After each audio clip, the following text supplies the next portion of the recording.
wants to drive us right back into that place where we were before, a whining, sniveling creature. It says, I'm not. Who am I? Who am I that I should? Well, I don't know. Who am I that I should be pastoring this church? Because God said to pastor. And if He wants you to pastor, He's going to say to you, I want you to pastor that church. And He'll say, I'll move old Pastor Jack and set you in there. But you have to have my mind, because if you step in there without the mind of Christ, it'll eat you up. Huh. Come on,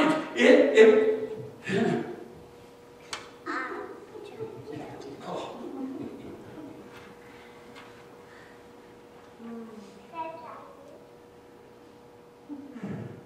Well, here's another thought about how our minds play tricks on us.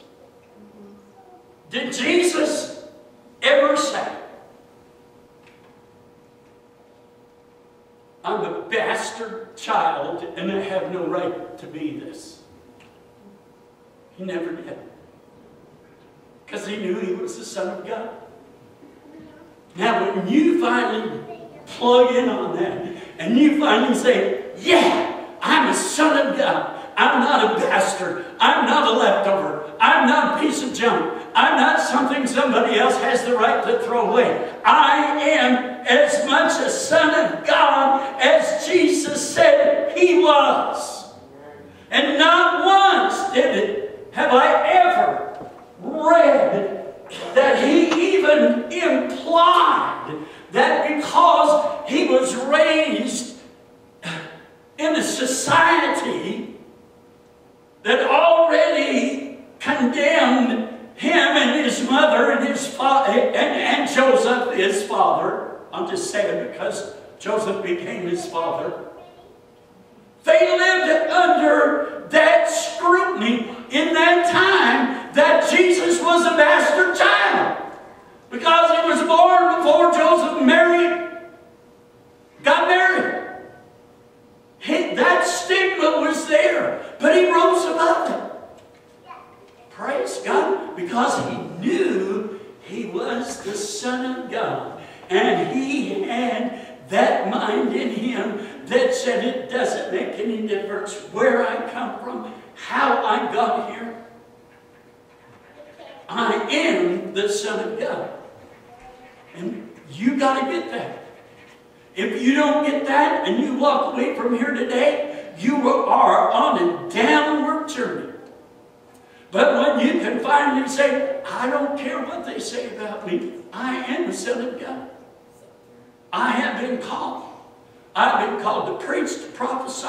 I've been called into that. I've been called. You've been called to do something. You think God just saved you to sit on a pew and look beautiful? And on Easter Sunday morning, wear your best dress and your biggest hat? Say, here I am, Lord. Mom, and she said, you need to hear Jesus say, I don't care if you come in rags, barefoot and dirty, hair all over. I don't care. Because He doesn't look on the outward appearance. He looks on this thing that's called the heart. Yes. Praise God. And I tell you what, we've thrown away a lot of good preachers because they didn't look like what we thought preachers ought to look like. Well, preachers are supposed to wear a suit and a tie. Who told you that? Where did you? Show me where it says in the Word. And I'll wear a suit and a tie. But He said it doesn't make any difference what you have on you. It's what's in your heart. Huh.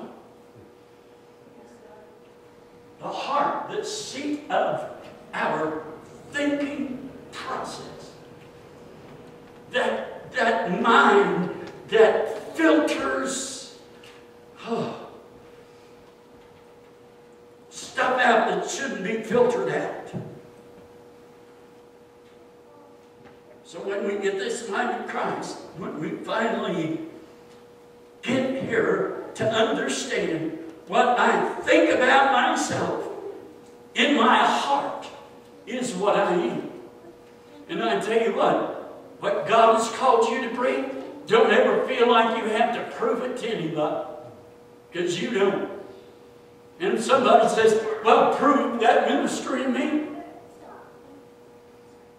you better say, I don't have to.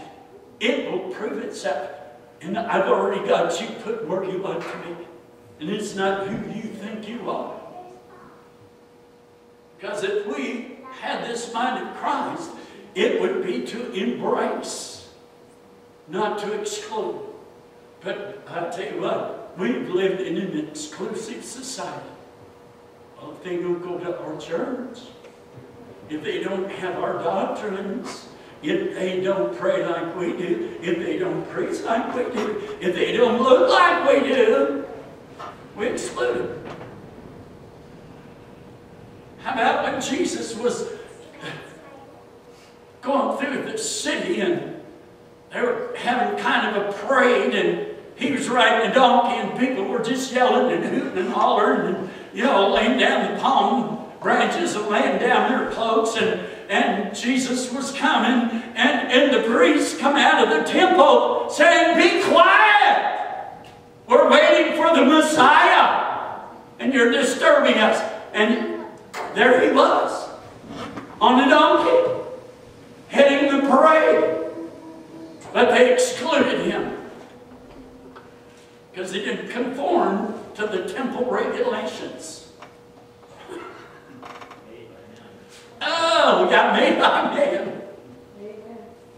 And they missed the Messiah because they could not recognize him because of the mindset they had got into at that time. And it was not the mind of Christ that they had. Their mind was to keep the statutes and the regulations. And I tell you what, it was so bad that they condemned when Jesus wrote in the dust, whatever it was that he wrote. Did you know that they condemned him, not because he wrote in the dust, but because they thought he was plowing the ground? They had got so far from the mind of Christ, so bound up in their religious do's and don'ts, that they condemned him because he plowed the ground with his finger. God help us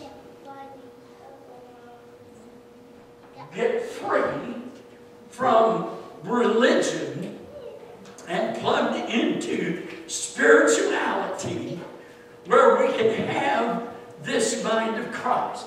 And you can leave here with that mind of Christ on you today, in you today. All you've got to do is say, here I am. But you better be ready to say, whatever it costs me, I want the mind of Christ. Because you ain't going to get it without someone wanting to do brain surgery on you. Maybe like the old Egyptians did, stick something up your nose and pull your brain out so they could make a mummy out of you. And you know, that's what happens when people take the mind of Christ from you. You're a mummy. Not a mummy daddy type, but you're just empty, mindless. And I'll go so far as to say there are churches full of mindless people today because they don't have the mind of Christ. They only have the mind of that church that they're in. I don't want you to get the mind of this church. I want you to get the mind of Christ in you. Amen. But I'll tell you right now that we are in the mind of Christ here.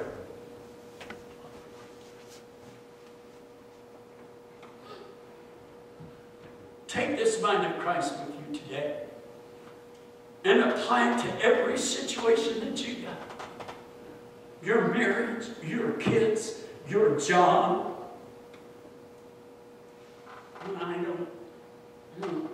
don't like my job.